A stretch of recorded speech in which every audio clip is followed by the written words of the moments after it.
Presented by Monabik Music. Singing by Gaurav Thakur.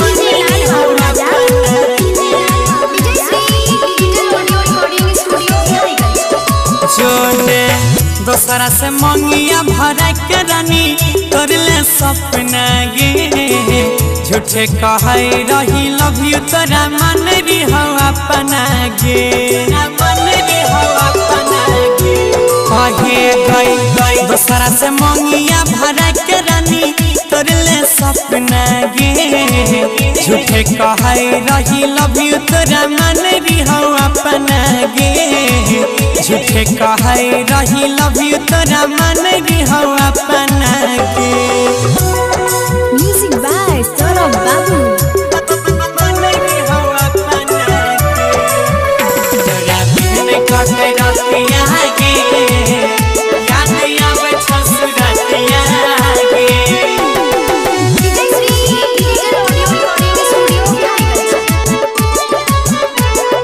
गे रनिया याद आवे सबटा कहानी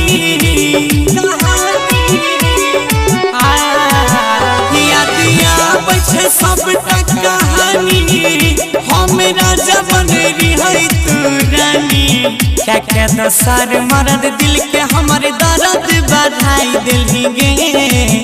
हमर दिहल निशानी बोले सबटा जराई दिल गे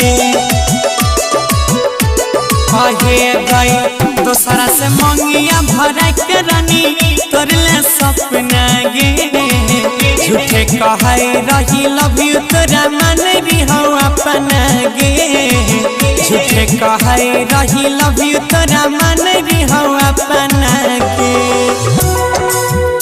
तोरा मन री हो अपना गे मन री हो अपना गे ससुर जाय के कान भी नहीं बुझै छिया दर्द जान भी नहीं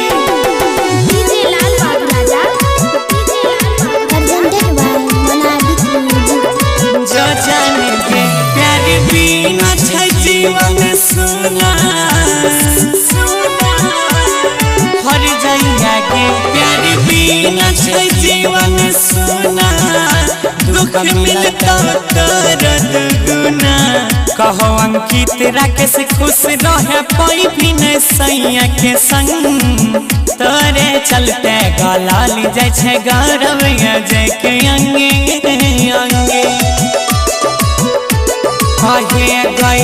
दोसरा से मंगिया भरा के रानी तोरले सपना गे झूठे कहै रही लव यू तोरा मन री हो अपना गे झूठे कहै रही लव यू तोरा मन री हो